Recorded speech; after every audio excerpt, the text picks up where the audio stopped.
Alhamdulillah kembali di Kalam Hati. Insya Allah sampai ke hati. Masya Allah kita masih berada di Masjid Jami Wihdatul Ummah Limo Depok Jawa Barat. Dan tema kita adalah tentang uang halal atau musibah. Waduh Masya Allah ya, tadi di segmen sebelumnya Ibu sudah bertanya tadi ya tentang bagaimana cara istri mengatur gaji atau penghasilan suami ya Bu ya. Mana yang nafkah, mana yang kebutuhan rumah. Silakan Bunda Yati langsung dijawab, silakan Bunda. Ya, jadi tadi itu udah disinggung sama Ustadz, cuman belum tuntas ya. Antara nafkah dengan belanja. Ya, jadi kalau yang bicara ini adalah suami, enak kita Bu. Tapi kenyataannya tidak seperti itu. Kita ini tulang rusuk Bu, kenapa dijadikan tulang punggung? Ya, idealnya seperti itu. Makanya kalau ada apa yang dikatakan hak mutlak suami memberikan nafkah, realitasnya kesempatan kerja lebih banyak pada perempuan. Tidak mungkin seorang perempuan yang bekerja di luar rumah punya energi yang full di dalam rumah. Makanya tidak ada pembagian job-job. Kalau udah yang cuci piring istri, suami gak bakalan mau. Itu siapa yang ngatur undang-undang itu? Gak ada. Lah ini berlaku di sekitar kita. Hari ya. Ini udah kadong nih, kadong dipancing-pancing. Tadi sepertinya merasa menang. Sepertinya ini padahal ketidakadilan masih bertebaran di sana Ibu. Banyak hati yang terluka. Banyak perempuan itu ogah bicara. Karena apa? Bicara itu sudah melelahkan. Kita lanjut Bu. Bu, Ibu akan tetap di pihak saya. Ibu sekalian yang dirahmati Allah, kalau kita diberi uang sama suami, dia tuh gak bilang Bu, "Ma, ini untuk nafkah, ini untuk belanja, ini untuk skincare-mu, ini untuk pembantu, gas segala macam." Ya Allah, kadang-kadang istri mohon maaf ya, udah ada yang burak agak ngurusin skincare. Maka kalau ada istri glowing, itu suaminya yang dilihat. Ya. Kalau udah megang menjabat Menteri Keuangan, itu gak selalu glowing Ustadz. Karena kita mikirin, ini ada kasus nih Bu. Ya, ada kasus di zaman Nabi, Hindun binti Utbah. Punya suami namanya Abu Sufyan, bukan Soleh Sofyan. Ini pas banget namanya nih. Ya, Hindun binti Utbah sampai ngadu ke Nabi, "Ya Rasulullah, Abu Sufyan itu pelit buang." Kalau masih ada Rasul sekarang, banyak juga perempuan yang ngadu Mas, mohon maaf ya. Ya Allah Bu, di masa Nabi ternyata laki-laki pelit itu udah ada Bu ya. Ya Allah saya mah heran laki-laki kalau pelit Ibu ya Allah. Rumah kita tinggalin, abang kita tinggalin, nyak sama bapak kita tinggalin. Kau pilih untuk hidup bersamamu.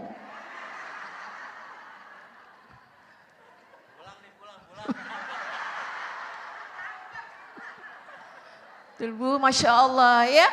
Lalu apa kata Nabi? Ambil sesuai kebutuhanmu. Ya. Nah ini batasannya juga masih menimbulkan apa ya Bu? Polemik ini.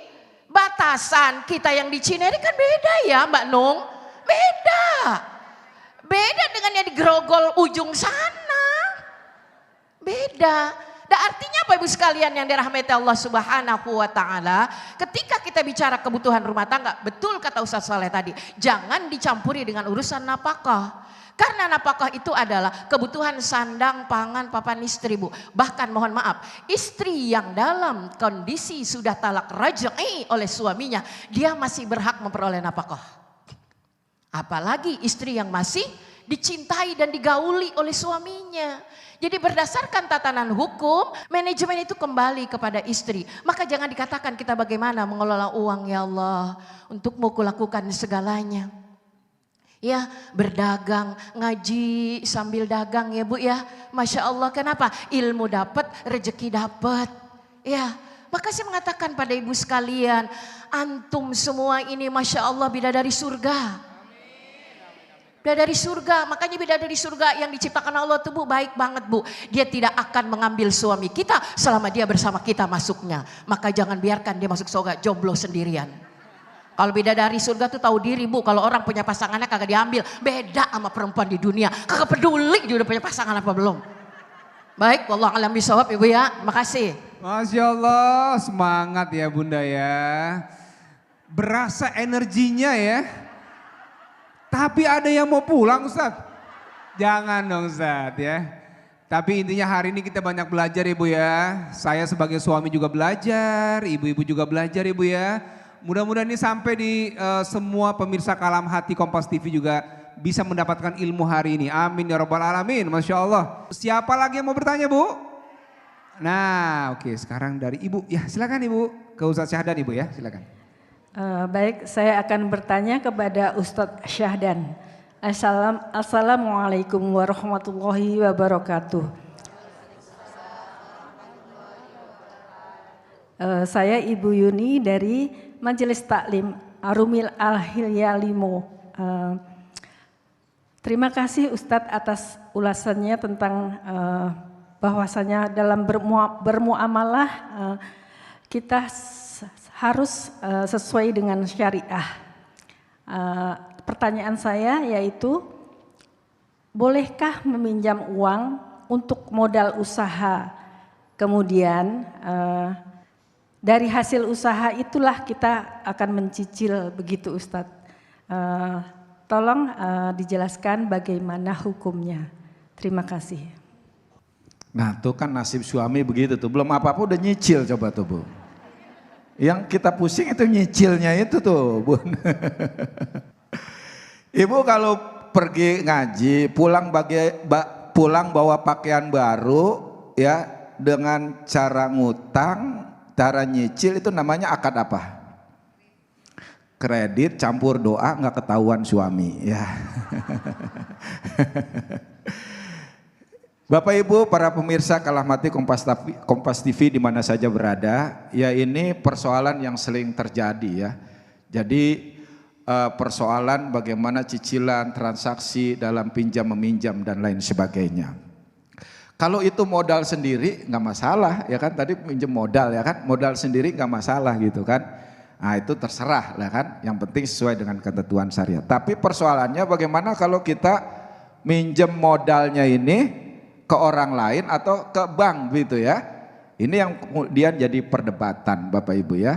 Jadi memang ulama sepakat kalau persoalan riba itu haram mutlak. Tapi dalam transaksi apa ini masuk riba atau tidak, itu yang sering diperdebatkan. Termasuk bunga bank ya. Ini diperdebatkan oleh para ulama. Bahkan sebagian ulama-ulama Timur Tengah, ulama-ulama besar seperti Syekh Ali Jum'ah itu membolehkan atau tidak termasuk riba bunga bank itu. Ya itu. Tapi Bapak Ibu yang dimuliakan oleh Allah Subhanahu wa taala, lebih selamat kita dalam transaksi keuangan ya menggunakan bank syariah yang sudah diatur dengan akad-akad syariah, itu lebih aman, lebih nyaman gitu kan. Karena apalagi pinjam uang ya, modal untuk usaha, itu akadnya harus jelas. Kalau dia tidak sesuai dengan syariah maka dia bisa menjadi riba. Dengan cicilan itu, dan bukan cicilannya ya, nggak boleh, bukan cicilannya nggak boleh, tapi akadnya itu sesuai enggak dengan syariat Islam. Akad ini penting loh, ya, walaupun kelihatannya sama, transaksinya sama, jenis pekerjaan atau usahanya sama, tapi gara-gara akad itu bisa jadi berbeda, bisa jadi halal, bisa jadi haram. Coba ibu-ibu dengan suaminya kan jadi halal gara-gara apa? Akad doang gitu kan. Yang membedakan ibu dengan suami halal tadi akad, begitu juga yang lain.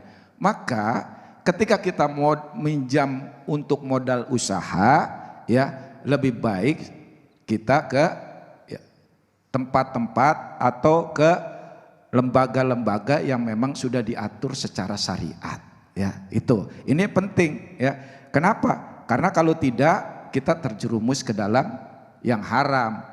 Yang penting dalam transaksi itu tidak ada unsur riba, unsur maisir, unsur goror, unsur tipu sana tipu sini gitu.